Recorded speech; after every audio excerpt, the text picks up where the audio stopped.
باپ اور بیٹا روح القدس کے نام پر آمین۔ زندہ خداوند کا زندہ کلام۔ ایفسیوں کے نام خاطس کا 2 باب۔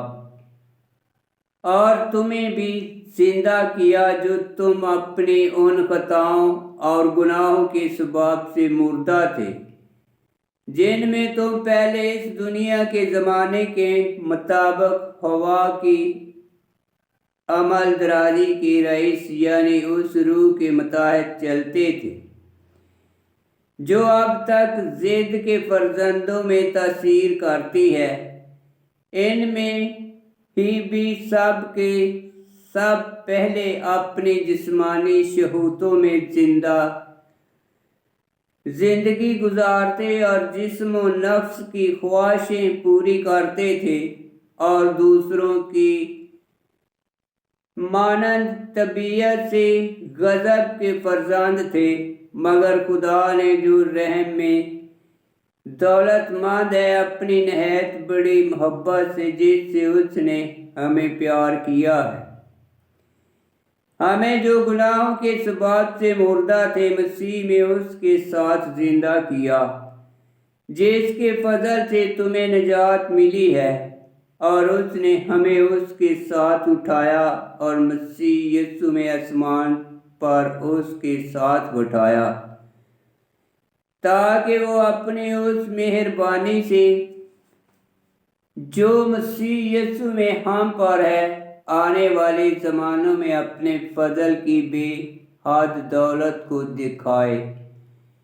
کیونکہ تمہیں فضل سے ایمان کے وسیلے سے نجات ملی ہے، اور یہ تمہاری طرف سے نہیں، یہ تو خدا کی بخشش ہے، اور اعمال سے بھی نہیں، تاکہ کوئی فخر نہ کرے، کیونکہ ہم اس کی کاراگری ہیں، اور مسیح یسوع میں نیک اعمال کے واسطے پیدا کیے گئے،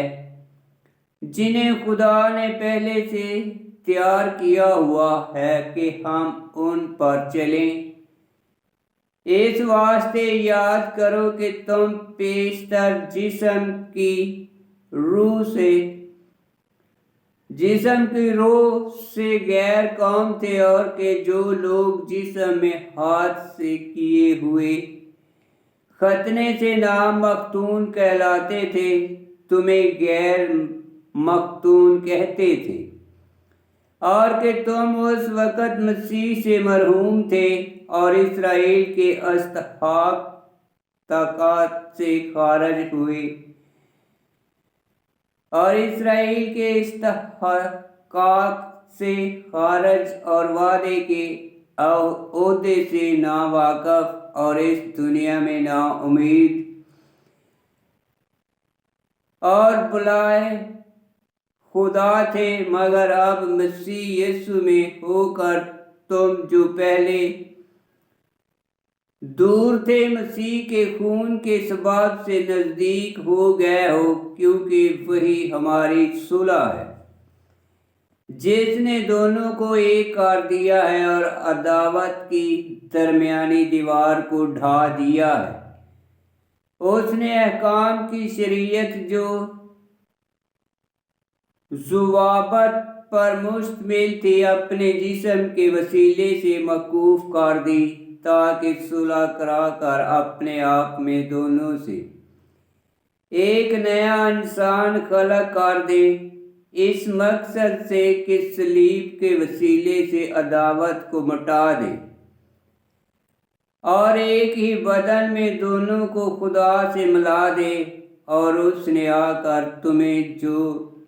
دور تھے اور انہیں جو نزدیک تھے، دونوں کو صلح کی خوشخبری دی، کیونکہ اسی کے وسیلے سے ہم دونوں ایک ہی روح میں باپ کی قربت حاصل کرتے ہیں۔ پس اب تم پردیسی اور مسافر نہیں، بلکہ مقدسوں کے ہم وطن اور خدا کے گھرانے کے ہو، اور رسولوں اور نبیوں کی اس بنیاد پر تعمیر کیے گئے ہو، جس کے کونے کے سرے کا پتھر خود مسیح یسوع ہے۔ اسی میں ساری عمارت برابر